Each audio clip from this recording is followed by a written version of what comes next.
right now. And we'll also talk about a Minnesota native and former Twins player on the mound in the World Series last night, a big platform there. So we'll talk with one of Louis Varland's high school coaches. That's coming up later in our newscast. All right, but first let's start with Chief Meteorologist Ian Leonard on what was just a really beautiful fall day. Ian. All things considered, we're almost at November. Today I was walking around in a t-shirt and be like, yeah. It was one of my tight shirts too. Showing off those muscles. Yeah, I know. No. I was trying to help. I know you were, and I totally appreciate it. My mother, when I was much younger, what are you saying? Oh, my thing's all sticky. My mother, when I was younger, and I would like try to work out. I was a skinny little kid, and my mom would say, I'd be like, Mom, what about that? And she'd say, oh, I've seen bigger. What did she say? I'd seen bigger bumps on sparrows' legs. Oh, ouch. Well, that's a way to be humble. Oh, Mummy. Mummy. Today was 40s and 50s. It was a lovely sun-filled day. How about that? The colors in Bryan Lake here in Eden Prairie, slightly above average. Last year, boom, big-time record high of 80 degrees. So sunshine today, fog overnight, and we're going to take the temperature and step it down slowly over the next few days. It will be a little cool, but I think that's all it gets for the little ghosts and goblins. Not so bad. A pretty good look at Halloween forecast, and then we'll look into the first few days in November, and you'll say, what? In a good way? Yeah. We'll have to talk about that. Tease. Thanks, Ian. Yeah. Our top story here at 5, a hometown Minnesota remodeling company apparently out of business, and it's left customers and contractors out of tens of thousands of dollars. Yeah, you've likely seen their TV advertisements for years now and also heard the catchy jingle since 1955. So we are told Minnesota Rusco management walked in and let everyone go and gave no notice to anyone. So Fox 9's Karen Scullin has been following the story today. She joins us now live to talk about it. So Karen, the stories from customers are just piling up as they are left now wondering what to do. Well, exactly. They really are. There was an elderly woman I know of who's out $80,000 for a kitchen project that is only midway done, if that. There's insulation everywhere. Cabinets aren't on. I mean, it's her kitchen, and it's just not even a usable space right now. Also, I spoke to a couple who put up $48,000 for windows, for brand new windows. They were supposed to be installed today. They knew nothing about the shutdown until they didn't show up. And so then they started making calls. They got nowhere. They actually had to go on Google and Google search Minnesota Rusco to find out through someone else online that the company had closed. How much money are you out on this? We are out under just $48,000. So for us, I mean, we're not struggling by any means, but it took us several years to save that up. It's a big chunk to be gone, yeah, with no return. Karen, what about the contractors? We understand that they are out money here too. Yeah, absolutely. A lot of contractors out money. I know of one guy who was out $20,000, not paid by Minnesota Rusco, and he had projects forthcoming as well. And around here today, there seemed to be a lot of contractors that were maybe picking up products and things like that. So still a lot of chaos around this. I did speak with a contractor, another remodeling company called TWS Remodeling, and he has an interesting way that he's trying to help. We'll hear more from him coming up at 6 o'clock. And now, Karen, since we're talking about the contractors here and also some of the customers, is there anything that they can do at this point? And then have we heard anything from the company themselves? I think I tried to click on their Facebook page, and I don't think it even exists anymore. Yeah, to your first comment, is there anything that they can do? At this point, I don't know. No one seems to know because no one's answering the phones. I've knocked on the doors here. I've called, left voicemails at numerous locations. The main portion of the headquarters here in New Hope, it's lit up, but no one's in there. Kind of went to some side doors. There were people in there, but no one would come to the door. So no one is communicating at this point, certainly with us, but as I can tell, with any of their employees or even their customers. So there's just a lot of chaos going on right now, and a lot of unanswered questions and frustrated, worried customers as well. And Simone? now you have people without jobs, and now people with a lot of money invested into some of these projects. So hopefully they find some answers soon. Thank you, Karen. Well, new tonight, Governor Walz has ordered a pause on payments to what the state calls 14 high-risk Medicaid services. A third-party service, the company Optum, will look into any potential suspicious billing. Payments for these programs will be stopped for up to 90 days. So this means there may be longer wait times for providers to get paid. But the state says it will still meet federal rules requiring payment within the next 3 months.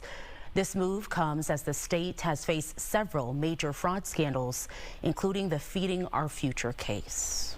Well, is Minnesota's hemp industry on the verge of collapse? A lot of people in the industry are worried. They say even worse is that the state's top lawyer is contributing to their demise. Fox 9's Corin Hoggard shows us possible unintended consequences of a change to federal hemp laws. Yeah, hemp is huge in Minnesota. I got sales tax receipts from the Department of Revenue today that show it's about a $200 million business in the state this year, delivering tens of millions of dollars to the state's bottom line. But insiders are worried the Attorney General here is going to help kill a homegrown industry. It's really scary. Stephen Brown sees the business he built in Northeast Minneapolis on a precipice. Nothing But Hemp makes hemp-derived THC beverages and edibles for several brands. But a new letter from Minnesota Attorney General Keith Ellison and 38 other AGs has the entire hemp industry on edge. We're talking about sort of an Armageddon for hemp. Senator Rand Paul told hemp farmers and producers the farm bill Ellison is advocating for would limit THC content in their products below a level where anyone would buy them. The letter says hemp-derived products are being sold nationwide without consistent age restrictions, labeling standards, or safety requirements, and they're frequently packaged to appeal to young children. Ellison's office told me he, quote, is seeking to prevent a wild west of unregulated internet sales of cannabis across state lines. The Minnesota Attorney General's office is not seeking to exclude products in Minnesota that are legal in Minnesota and properly regulated by the Office of Cannabis Management. They are missing something. I mean, it doesn't work that way. Brown says if hemp-derived THC products revert to being federally illegal, his business couldn't use banks anymore.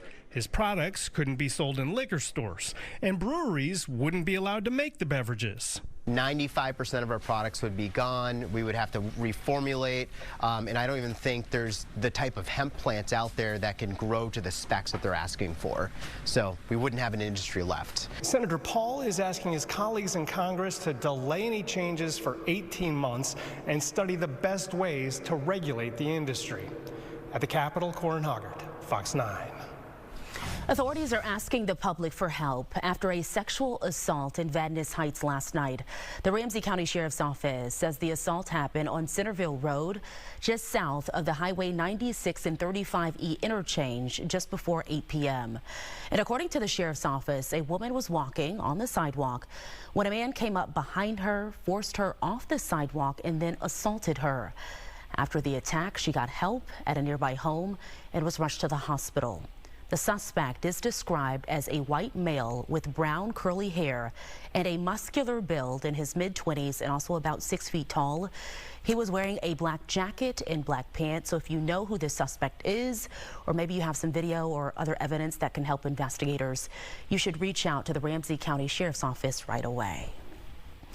The city of Minneapolis breaking ground on 2 new affordable housing units. A duplex will go up in the Regina neighborhood, that's just north of Lake Nokomis. And then a couple of miles south, a triplex will be built in the Wyndham neighborhood. The city's tax levy provided $1.25 million to fund both of these projects. Both buildings will be electric. It will be all electric and energy efficient, including rooftop solar arrays on both homes. For MPHA, these new homes cannot come soon enough. Last year, we opened our family housing waiting list for the first time in 3 years. It was open just for 5 days. And in those 5 days, we received more than 3,300 new applicants for these type of homes. That's why this project is so important. And these larger units, the triplexes, will have 2 4-bedroom and 2-bathroom units, really happening in a lot of communities where they're trying to meet the need of growing families. All right, beautiful fall day out there today, really crisp and warm-ish, right? Not like warm, but warm enough. We didn't need like the big heavy jackets today. No, I always think it's really subjective. Like our average high is 51 and we topped out at 55. So I think you could call that warm. And I think sometimes we kind of forget where we are in the calendar year. It's the end of October. 55 is warm, for sure. I mean, we're not walking around in shorty shorts like I was during the summer. Neighbors don't like it. Area of low pressure well off to the south. Now, I want you to follow these little white lines. We call those streamlines. So see some of those streamlines feeding in here out of the Great Lakes around that area of low pressure to the south. Then some of the streamlines feeding around this area of high pressure around our neck of the woods. So a cool air funnel is definitely there. But with that area of high pressure creeping across, we talk brilliant bluebird conditions today. A lovely looking sky. This evening, scattered clouds. Keep the wind out of the north for now, but then generally clear to start.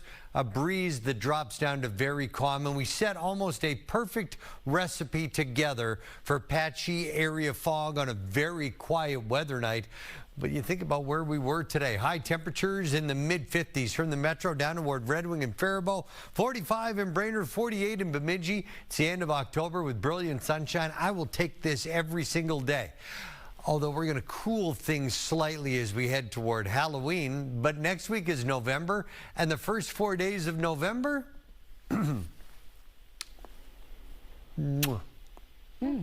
Chef's kiss, huh? Yeah. We'll talk about it here in about 10 minutes. All right, sounds good. Thank you, Ian. Well, coming up tonight, Vikings head coach Kevin O'Connell and returning QB J.J. McCarthy answering questions now that number 9 is going back under center. And we'll talk about congressional maps. There's a proposition in California now trying to even out the actions taken in Texas earlier this year. That and more ahead here at 5. And let's take a look at your drive times as we head to break.